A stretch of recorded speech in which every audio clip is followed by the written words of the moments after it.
Hello everyone, welcome to my YouTube channel. So आज की class में हम करेंगे एक्सरसाइज 1.1 का क्वेश्चन नंबर 10, चैप्टर फर्स्ट का, क्लास 12 का। तो इस क्वेश्चन में 5 पार्ट्स है। आज हम 2 पार्ट्स करेंगे और नेक्स्ट वीडियो में हम बाकी के 3 पार्ट्स करेंगे। तो सबसे पहला पार्ट क्या है कि आपको एग्जाम्पल देना है एक ऐसे रिलेशन का जो सिमेट्रिक हो पर रिफ्लेक्सिव और ट्रांजिटिव ना हो।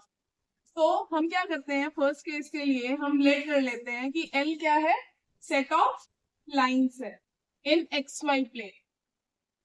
और हम रिलेशन कैसे डिफाइन कर रहे हैं, L1 L2 such that L1 is perpendicular to it. अब ये रिलेशन आपका सिमेट्रिक तो होगा बट ना ही रिफ्लेक्सिव होगा और ना ही ट्रांजिटिव होगा।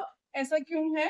क्योंकि अगर मान लीजिए कोई भी लाइन खुद के हमेशा पैरेलल होती है, वो कभी भी खुद के परपेंडिकुलर नहीं हो सकती। जैसे ये लाइन कभी भी खुद के परपेंडिकुलर नहीं हो सकती, क्योंकि कोई भी दो लाइन परपेंडिकुलर कब होती है, जब उनके बीच का एंगल क्या बने, 90 डिग्री बने। तो कोई भी लाइन के साथ 90 डिग्री का एंगल नहीं बना सकती है वो खुद के साथ, क्योंकि वो उसी के ऊपर है, तो वो 0 डिग्री का एंगल ही बनाएगी। इसलिए ये रिलेशन रिफ्लेक्सिव नहीं है। क्योंकि हमें क्या चाहिए कि L L belongs to R, कि हर एक लाइन के साथ 90 डिग्री का एंगल बनाए, तो ये रिफ्लेक्सिव तो नहीं है। अब हम देखेंगे सिमेट्रिक का।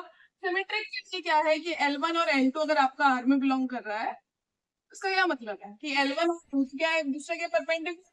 अब अगर L1 और L2 एक दूसरे के परपेंडिकुलर है तो L2 और L1 भी एक दूसरे के परपेंडिकुलर होंगे।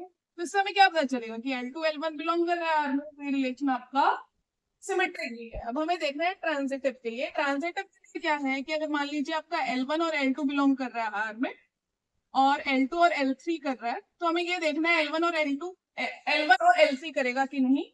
अब L1 और L2 बिलोंग कर रहा है तो L1 और L2 क्या है, परपेंडिकुलर है। आप देखेंगे तो L2 और L3 भी परपेंडिकुलर है आपस में। पर क्या L1 और L3 परपेंडिकुलर है? ये परपेंडिकुलर नहीं है, ये आपस में क्या है, पैरेलल है। तो ये लाइंस आपकी आर में बिलोंग नहीं करेंगी, L1 और L3। तो आपका जो ये रिलेशन है ये ट्रांजिटिव नहीं होगा। ये सेम क्वेश्चन आपका एग्जाम्पल भी है एनसीईआरटी की बुक में। सो ये इस टाइप के क्वेश्चन आप कई बार एग्जाम में देख सकते हैं। अब हम नेक्स्ट क्वेश्चन देखते हैं। नेक्स्ट में आपको क्या बताना है कि रिलेशन ट्रांजिटिव तो हो बट रिफ्लेक्सिव और सिमेट्रिक ना हो। हम क्या कर सकते हैं, हम लेट कर सकते हैं R be the set of real numbers. अब हम इसमें रिलेशन कैसे डिफाइन कर सकते हैं, A B such that A is strictly less than B. So basically अब हमें क्या देखना है कि रिलेशन ट्रांजिटिव तो हो, रिफ्लेक्सिव और सिमेट्रिक ना हो।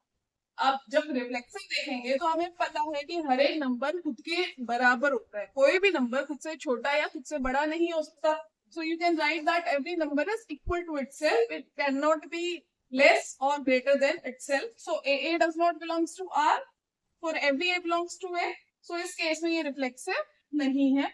सिमेट्रिक के लिए क्या है कि ए भी आर में बिलोंग करे तो आपका बी ए भी करना चाहिए। अब जैसे मान लीजिए मैंने लिया 1 और 2, so 1 is less than 2 but 2 is not less than 1, hence it is not symmetric. अब हमें देखना है ट्रांजिटिव के लिए। ट्रांजिटिव के लिए क्या है कि ए भी बिलोंग कर जाए, बी सी बिलोंग कर जाए और ए सी भी बिलोंग कर जाए। अगर ट्रांजिटिव होगा कैसे होगा कि अगर ए भी बिलोंग कर रहा है आर में तो इसका क्या मतलब है, इज लेस देन बी। और बीसी भी कर रहा है आपका तो इसका क्या मतलब है, B is less than C. From equation 1 and 2 what we can say is A is less than C. So AC belongs to R, hence it is transitive. I hope आपको क्वेश्चन समझ आया होगा। इन केस आपको कोई भी doubt है आप comment section में लिख सकते हैं। नेक्स्ट क्लास में हम बाकी के 3 पार्ट्स करेंगे। Thank you, please like and subscribe my channel.